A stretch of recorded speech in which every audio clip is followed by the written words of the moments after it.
आश्विन माह के कृष्ण पक्ष की अष्टमी तिथि को जितिया व्रत रखा जाता है।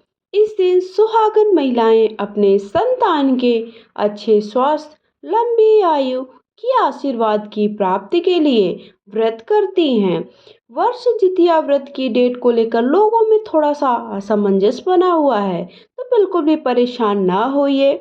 अश्विन माह की जो अष्टमी तिथि है वो 24 सितंबर को शुरू होगी 12:38 पर। वहीं अष्टमी तिथि का जो समापन होगा वो 25 सितंबर को दोपहर 12:10 पर होगा।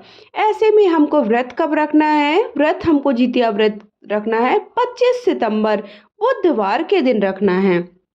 ये माना जाता है कि इस व्रत को करने से जो भी साधक व्रत रखता है उसकी सारी इच्छाएं पूर्ण होकर संतान को दीर्घायु का आशीर्वाद प्राप्त होता है।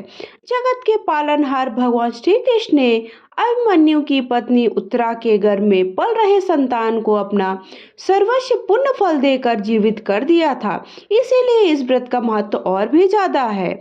उत्तरा के पुत्र को जीवित पुत्रिका कहा गया है। तभी से हर साल अश्विन माह के जो कृष्ण पक्ष की अष्टमी तिथि आती है जी उस दिन हमें ये जितिया का व्रत करना होता है। जितिया व्रत का पारण तीसरे दिन विधि विधान से किया जाता है। अष्टमी तिथि पर सुबह स्नान करने के बाद सूर्य भगवान को जल अर्पित करें। पारण के दौरान रागी की रोटी, तुरई, नौनी का साग और चावल का सेवन करने का रिवाज चलाया रहा है।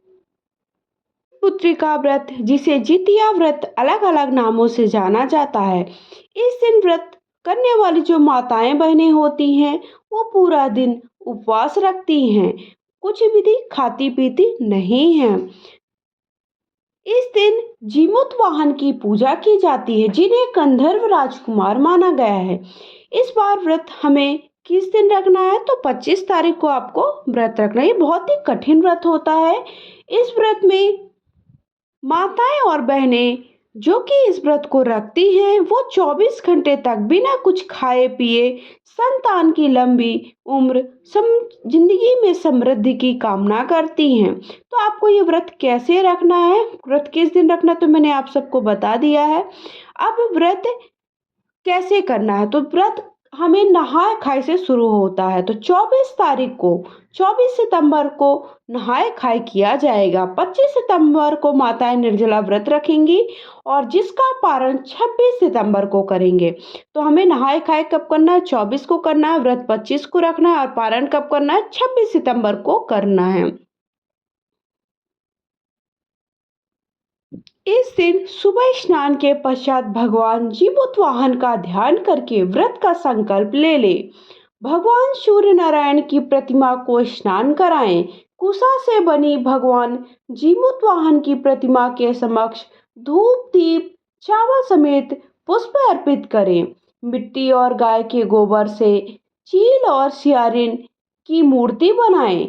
साथ ही भगवान सूर्य नारायण की आरती करें। विधि विधान से भगवान जीमूत वाहन की पूजा करने के बाद जितिया व्रत की कथा पढ़नी चाहिए, जिसका वीडियो आप सबको मैं चैनल पे अपलोड कर दूंगी। आरती गाने के बाद भोग लगाकर पूजा का समापन करना चाहिए। तो जितिया व्रत हमें कब करना है? व्रत हमें 25 तारीख को करना है। व्रत का जो हमें पारण है वो 26 सितंबर को करना है। और पूजा कैसे करना है, पूजा की विधि मैंने आप सबको बता दी है। तो आप व्रत हमें नहाए खाए 24 तारीख को करेंगे, फिर व्रत रखेंगे 25 सितंबर को जिस दिन निर्जला उपवास रखा जाता है। और देखिए आपकी क्षमता के ऊपर है और आपके बड़े बूढ़ों से पूछ लीजिए आपके यहाँ का रिवाज कैसा है कि आप कुछ खा पी भी सकते हैं कि केवल आपको निर्जला उपवास रखना है।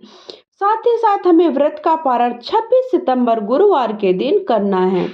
व्रत पारण का जो शुभ मुहूर्त है वो सूर्योदय के बाद आप 6:12 के बीच में कभी भी आप व्रत का पारण कर सकते हैं। पूजा के लिए कैसे आपको पूजा करनी है ये भी मैंने आप सबको इस वीडियो में छोटे से वीडियो में बताने का प्रयास किया है।